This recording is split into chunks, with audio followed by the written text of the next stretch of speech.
Hi everyone, welcome back to the HR Leaders Podcast. In today's episode, I'm joined by Colm O'Cuinneain, who's a General Manager, EMEA, and Global Talent Maker at Greenhouse Software.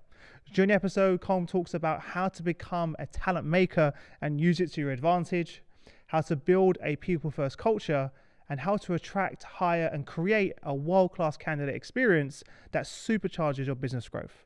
As always, before we jump to the video, make sure you hit the subscribe button, turn on that notification bell, and follow on your favorite podcast platform. With that being said, let's jump in. Welcome to the show, Cole. How are you? Chris, I am delighted to be on the show. I'm good today. It's nice to see you. I love the accent. I feel like home as well. There you go. I know there's a bit of Irish in you, so it's great to be here. A little bit, a little bit of Irish, but I can't handle my drink still. So I don't know. Maybe not. Maybe not enough. You're in good company. We should probably address your eye at the moment. You're recovering, obviously, for people that are watching right now. I am. I'm a bit beaten up looking. I had a detached retina reattached 2 weeks ago. So yeah, I don't normally look like I've been in a fight, but hopefully in 2 weeks' time I'll be great. And I'm sure by doing this, I've knocked up loads of health insurance premiums for the future. So that's going to be the cost of the show today. Yeah, no. Well, listen. First and foremost, I'm glad you're doing better, and I'm glad it all went well. So, and I appreciate you coming on the show as well, given the circumstance as well.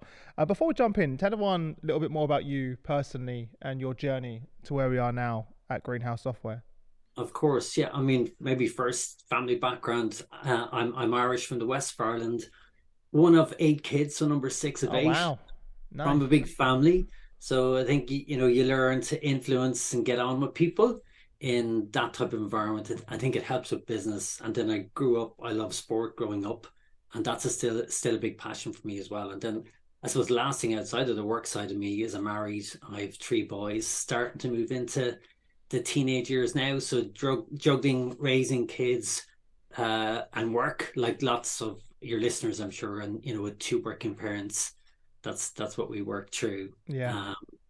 Then professionally, I've spent the last 10 to 15 years building and scaling teams in companies like Oracle, LinkedIn, and Greenhouse. And I suppose through that journey, I got involved in HR tech about 13 years ago. So I've spent a good bit of time in this space, and passionate really about building high performing teams, building a positive, inclusive culture. And I'm passionate about hiring, and ensuring everybody gets a fair shot in life. I think that, that's the benefit of when you're a builder by nature and you like scaling teams, a lot of purpose comes with that as well. Mm-hmm.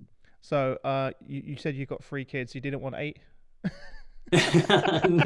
no, certainly for me to be doing this, a lot of sacrifices have been made. And yeah, for a period of our life, I hate digestive biscuits, because for a period of my life, we had nothing else but digestive biscuits in the house while parents were trying to put people through college and so on. Yeah, no, and I'm only joking, but I come from a family of 4 with a single parent.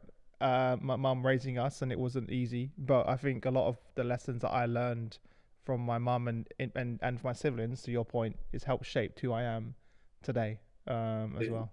Big time, and kudos to her, because I can tell you it's a tough job with 2 people. It's a really tough job when you're doing it on your own. Yeah, I can barely deal with 1 right now, so I don't know. When we first spoke, you mentioned to me the importance of being a leader is that you have to be a talent maker, and that's also in your job title.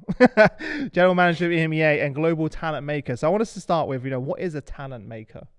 Yeah, I suppose the background to being a talent maker is maybe something that both I've observed and in Greenhouse we've observed, that the companies that really excel in the world, generally that correlates back to the quality of people in their organization and the quality of hires that they make. So generally then what we see is, something that's unique in those companies, and it's that the leaders who excel in those organizations, they typically, first of all, recognize that hiring is a team sport, and then lead by example. So, lead to lean in and create a culture of great hiring in their organization, are very visible. So, it's seen in their organization that hiring is a company-wide commitment, driven by the leaders who see talent as a strategic advantage for their business, and not solely led by the talent acquisition team. And typically they show up in three ways. The first is as a talent leader, so somebody who builds and leads a culture of hiring. The second is a talent magnet. So, we all know people who attract great talent, but I suppose through what we've observed is there's a science to their art. So they show up as a talent leader, a talent magnet, and then a talent partner as well. So they partner incredibly well with the TA team to make sure that the TA team have the opportunity to do the best work of their career. And ultimately then, the result is you get to bring great people into your organization. Hmm. So, what was your advice in terms of how do you build a culture of great hiring from a Yeah, practical perspective? practically, I mean, the first thing I would say is it's important that you lean in and maybe give a practical example.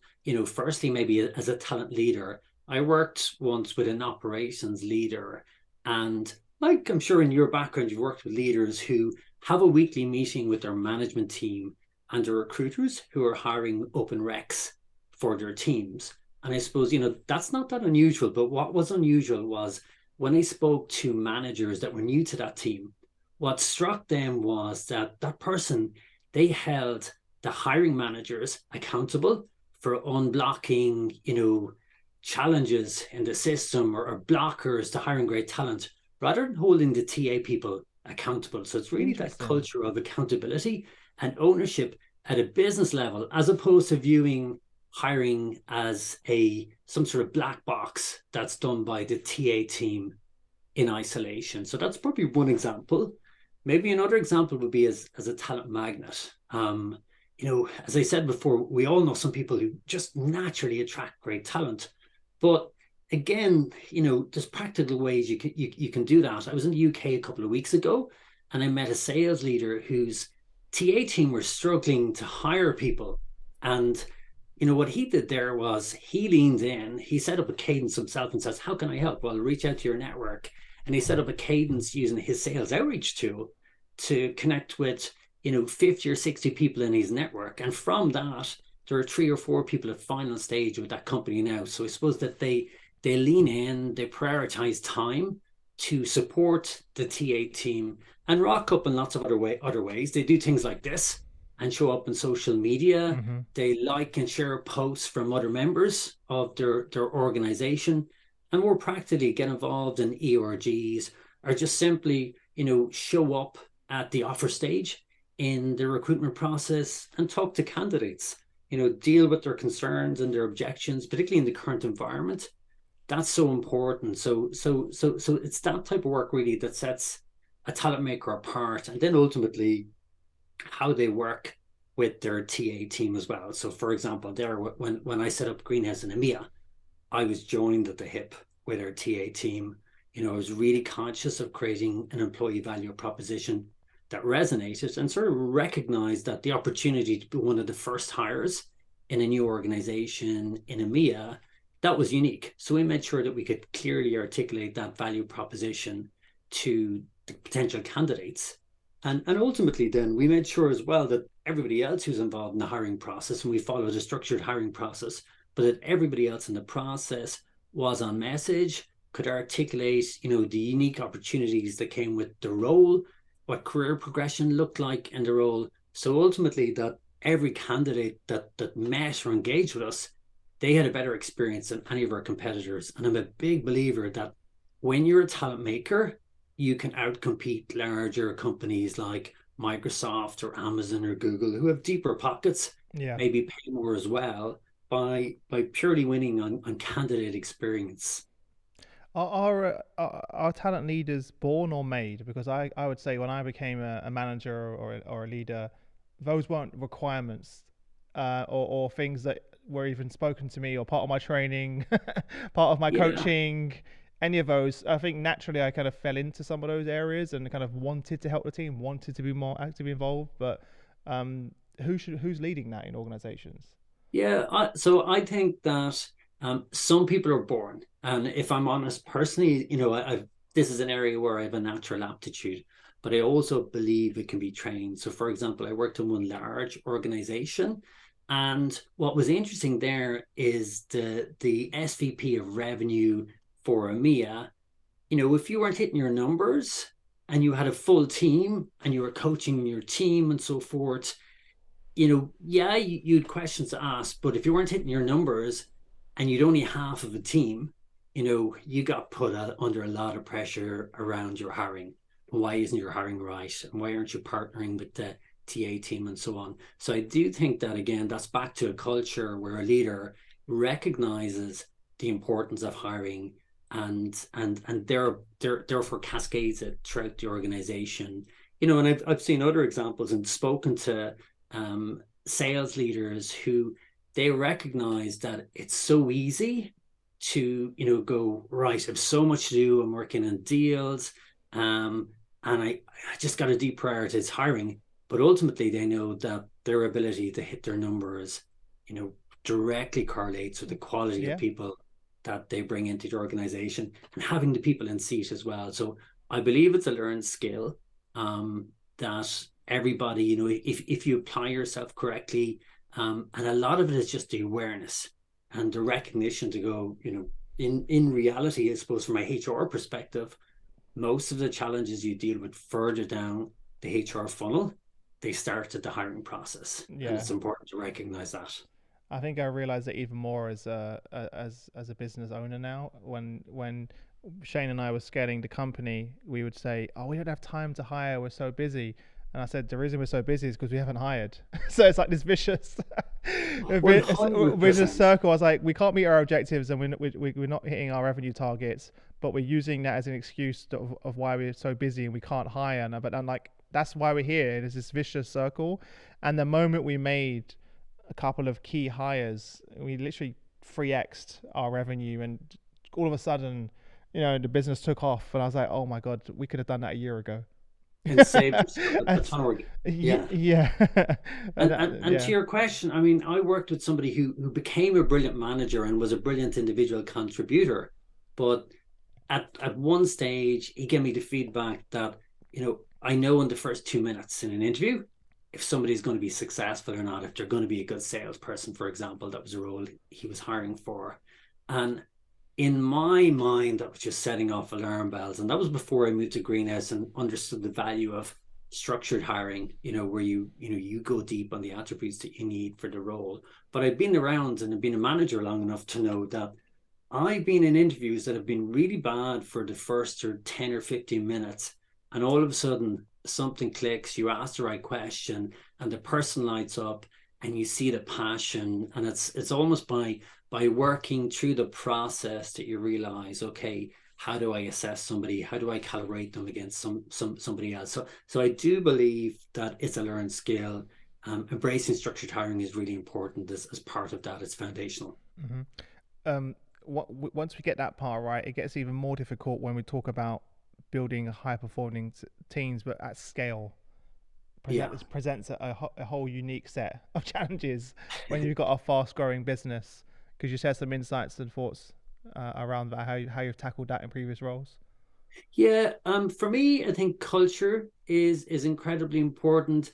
I think I said to you at the start, I'm passionate about sport. So, I've worked on, or I've played on teams where standards aren't where they should be, but an awful lot of it comes down to, first of all, diversity and recognizing that if you're building a high performing team, the biggest mistake, and I've done it myself, is that everybody looks like Colm. And they have that energy and so forth. And you realize over time that that's not how you pick a team. If it's a sport team, that falls over because you don't have the right people in the right places, and you don't have complementary skills. So for me, building a diverse team is foundational. And I think that's backed up by data. We did a survey recently of CEOs, and 70% of CEOs believe by having diverse team that they've better business results. So for me, that's foundational. The second thing is the onboarding process and making sure that you skill up your people correctly during that first 30, 60, 90 days, because that's easy to get wrong. And particularly as we've moved to distributed and hybrid work, that's harder. Because in the past, I remember when one of my kids was 6 or 7, I just hired somebody, a new manager, and he said to me, Colm, how are you going to train them up? How are you going to onboard them? And I was sort of talking to my process, and he said to me, who's the smartest person in your team? Why don't you put them sitting beside the smartest person in your team? The challenge to your question, Chris, is that doesn't scale. And ultimately, then you got to follow a Yeah. structured onboarding process as well. And organizations during COVID had to become much more thoughtful around how they train up and skill up teams. And then it's about the culture that you create, like the inclusive environment, caring about everybody's goals and aspirations. I was listening to a podcast you did previously. I think it was around the time before you set up your current organization, and how you really dug deep in terms of the goals and aspirations of the employees that work for you, right down to I believe you had a visual of Yeah, the vision everybody's, board. yeah, Yeah. the vision board, everybody's ambitions and so forth. But for me there, what's really important is development plans, and making sure that you have competency-based development plans, that you work on every quarter and cascade throughout the organization, so that everybody is focused on two or three development areas, as well as knowing their strengths as well. I've done a lot of work in strength finders. I'm also a big believer in getting people to play to their strengths, and that comes back to, I suppose, the sporting background. But strength finders workshops, team building workshops Yeah. are incredibly important. And then the last thing is the culture of being open and honest and speaking up. So allowing people to call things, but also when they make mistakes, to call them, so that, if you're going to fail, you fail quickly, and you learn, as opposed to you failing slowly, or things getting brushed under the carpet because the environment is wrong. And for me, like, environment is everything.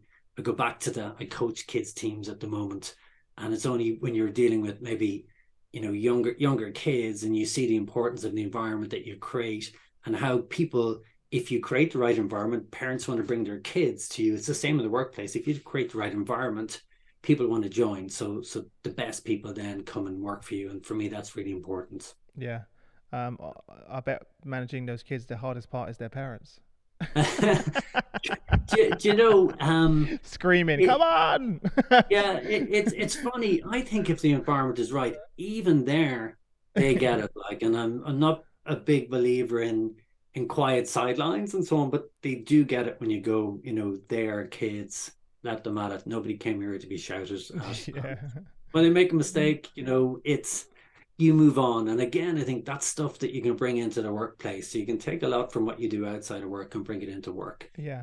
Something I've spoke to many of your colleagues about, and I know is a big part of the culture at Greenhouse Software, is developing that people first culture. For you, when you hear that, what does it mean to be people first? Yeah, for me, people first, I suppose it starts right at the hiring process. So it's about having a fair hiring process, so that everybody gets a fair chance. So I think recruitment there is a strategic foundation. It's also, by doing that, you sort of recognize that, as I said before, diverse teams have a competitive advantage. Mm-hmm. They outperform. Um, then it's about recognizing that now, particularly post COVID, people want to work in a flexible work environment. So, we recently did a candidate survey in the UK, and three-quarters of people want to work in a distributed or a hybrid environment. And for me, why is that important? Well, we both mentioned kids. We're caregivers. People have kids with disabilities. We live in different locations, and for me, I suppose, even being people first and allowing people to work from different locations, again, it allows you to tap into talent pools that your competitors may not be able to tap into. So there is a benefit, commercially, in having that approach. And then more practically, I mean, we're on a journey, and I suppose that's what's important to recognize, that people first is a journey. It's sort of how HR has evolved, Yeah. as companies recognize that, it's human resources as opposed to physical resources that are really important, or machinery that are important right now. So, we've launched things like a global passport program, where we allow employees to work for 60 days anywhere in the world. a fertility program, recognizing that particularly, nowadays, that's, that can be a big stressor for Mm-hmm. a lot of employees. We've gone deep on processes to provide feedbacks to the organization, and we're very open and honest with that feedback as it comes in as well. So that looks like employee surveys, pulse surveys that we now do quarterly, having radical candor sessions in place, to get a sense on what's happening at a team level. Ask me anything sessions where in our culture, like very tough questions get asked publicly, and they're dealt with, and they're answered. And then also recognizing the importance of how you support people from diverse backgrounds as well, or carers or so forth. So we've set up ERGs, to help people from different backgrounds. And I suppose ultimately, there's a business performance that you get from that. You get a vibrant culture. I know myself, if I go back to when I started working, why did I work initially in large multinationals? It was a diversity of teams. I wanted to work with people from different countries, spoke different languages and so forth. So I believe that, people first is a journey. It's an aspiration. We're all far from perfect on that journey, but I think the goal is something that, we should be certainly planting the flag and aspiring that direction, because there is a business benefit in it as well. Yeah. Well, on that point, then, how does this then show up? How does being people first show up in your product and what you do with your customers? Yeah, 100%. First, in terms of if you go to the hiring side of things, having structured hiring, so where you build an interview kit and you identify, okay, what attributes are you hiring in? It makes sure that people are being asked fair questions, appropriate questions. We recently again did a survey where I think it was about 40% of people in an interview had been asked inappropriate questions. Really? And Wow. if you're from an underrepresented background, that increases further. So structured hiring is really important.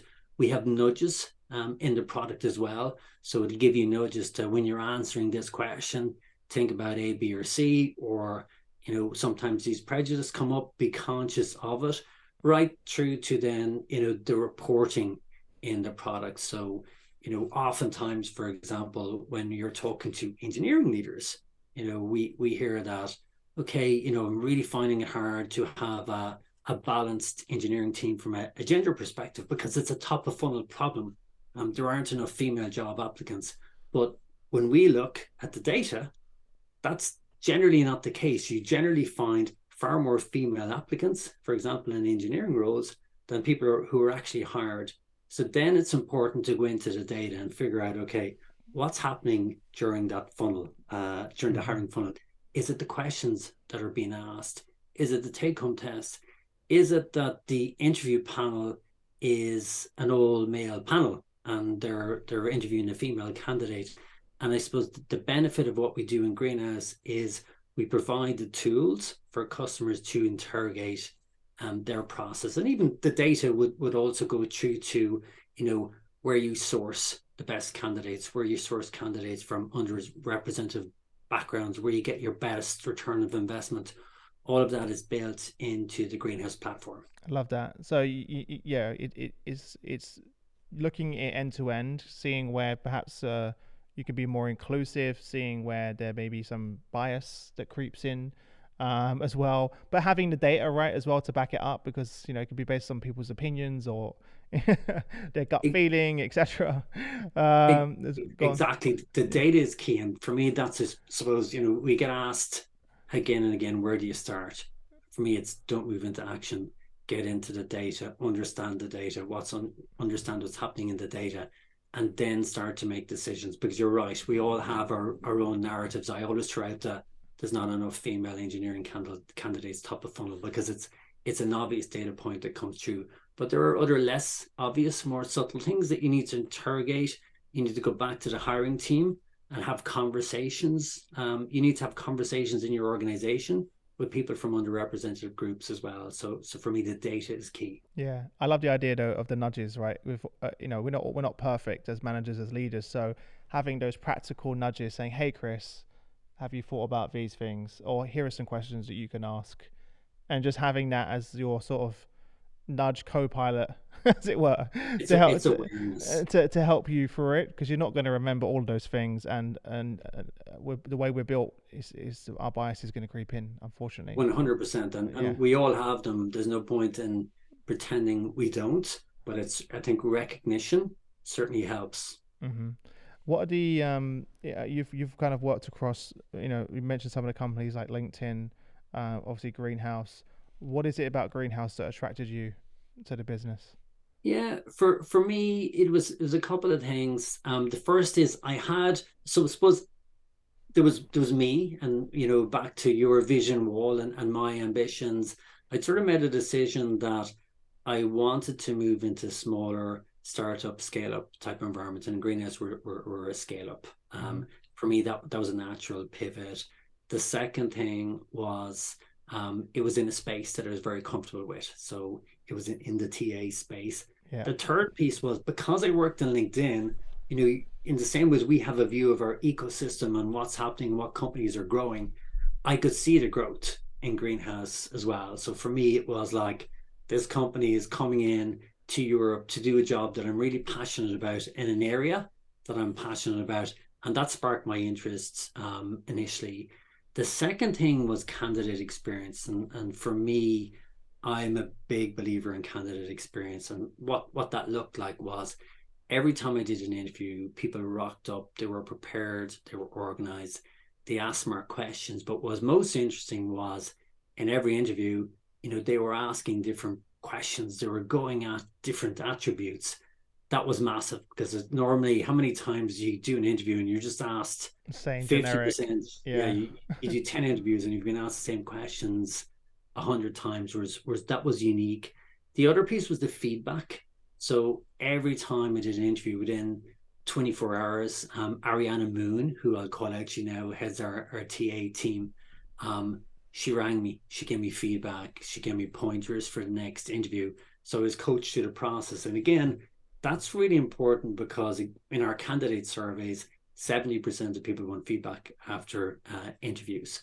Whereas in reality, It's you know, very small percentage get it. Yeah. 100%. And in fact, we this week we have a UK candidate survey out. 56 people, or 56% of people have been ghosted after an interview. And that's enormous. And again, it gets amplified. So I think it's 20% higher for people from underrepresented groups. So Really. so getting that feedback, you could go, okay, this company uses its own products, and I was more bought in and more excited by that great candidate experience throughout the process. So at the point of decision, then it was a Or it's a no-brainer. reflection of the internal culture, right? And also they're not just selling it as a product, but they're living and breathing it internally. So you could see. 100%. And it felt like a conversation. And even afterwards, like people gave me feedback, the interviewers gave me feedback and sentiment.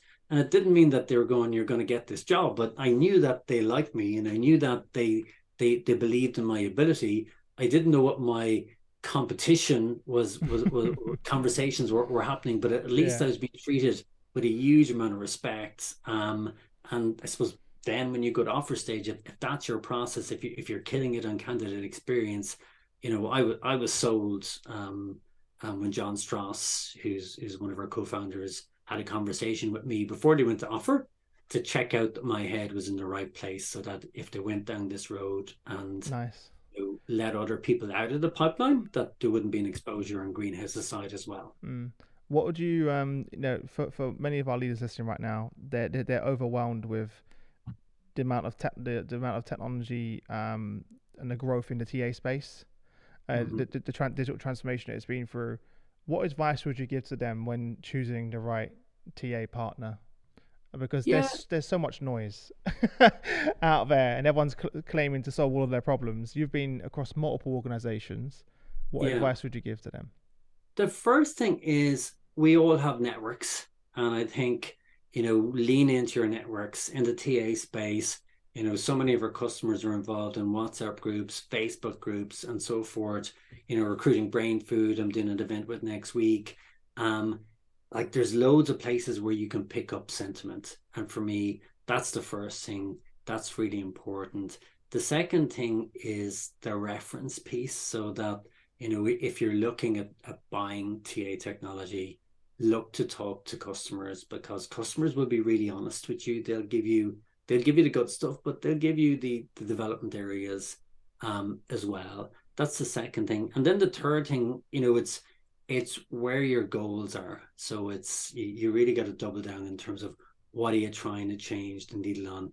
Is it sourcing and how you source? Are you sourcing for speed, or are you sourcing for diversity, or what are your goals? Because ultimately your business goals will dictate your results, or sorry, will dictate your technology Hmm. if you get them right. Yeah, that's it. That's a good, all great advice. But I think that one, especially, start with your goal in mind, Yeah. then work backwards. Sometimes I see companies invest in platforms and they're trying to solve everything at once. Yeah, and And, ROI is important as well. That's something that we've seen quite a lot, particularly when hiring was, TA teams were under real pressure for speed of hiring and so forth, that yeah. probably there wasn't enough focus on the ROI of the tools as well. Hmm. And that can also be that the cheaper tools aren't necessarily, they're not going to scale with you. Potentially depends on the tool. So it's almost like to go, okay, what are our goals here? Is it a tool that will do us for right now, a tool that we can scale with for the next number of years? You know, that type of thought process is really important. So the ROI and how you partner with organizations as well is particularly important. Hmm. Yeah, that's a very important one because there's one thing getting the tool in place or buying the tool. There's another thing, the actual digital transformation you have to, and cultural transformation you have to go through, which is an ongoing process. Yes, yeah, 100%. And I suppose then you're back into the referenceability of post sale support.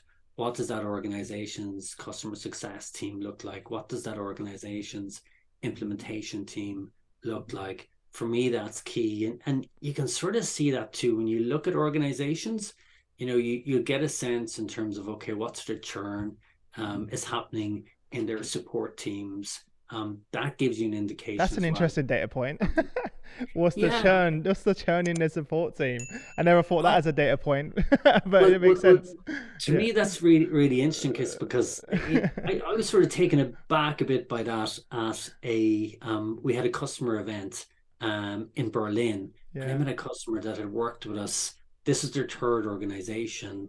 And what she said to me was, Colm, what's happening in Greenhouse? Because I've worked with you for 5 years. I've worked with lots of different CSMs, so customer support managers. And what's unique is when I look at other vendors in the TA space, not everybody, but there's a lot of movement in those teams in terms of people leaving the organizations, joining different organizations, and they're going, what are you doing right? Because the folks that we've been dealing with, they might mean the same job, but they're buying ours still with the organization. So what's happening there? But it did give great confidence when they moved from company to company to say, okay, It makes this is sense. a team that I can partner with. Yeah, because if they're happy, it means their customers are happy and they're having a great relationship, right? Exactly. And again, it's one of the things about being a people first organization that ripples down all the way to your customer. Uh, 100%. Customers feel that. yeah, as well. Listen, before I let you go, we've covered quite a lot, but if there's one parting piece of advice to our audience, what would that be? And then where can people connect with you personally if they want to reach out and say hi? Yeah, in terms of parting advice, gosh, that's a good one. Never underestimate the power of talent and what people can go on to do. That for me is something I see again. It comes back to the sport. We learn at different paces, and somebody can be a really quick learner and they can get to a B grade really quickly. Others with a bit more time, a bit more support can get to that A plus grade. That's so important. But be generous with your time. So your vision board really resonates with me because that's something that I'm passionate about myself. If I get that, you know, if I was to talk about what I get most energy from, it's sitting down, having a career conversation, and with somebody, giving them the gift of time, understanding what they try to achieve. Because ultimately, if you can tap into that, like where somebody is trying to go, you get huge discretionary effort. They get huge energy from achieving their goals. So for me, it's like double down on developing people, because Hmm. you'd be surprised what, you know, how many people do you know that have gone on, set up their own companies and been amazing. And there are points in time where you're going, I didn't see that initially. You know, it's, It's true. you Yeah. know, that happens all the time. Yeah. Well, clearly you're in the right job.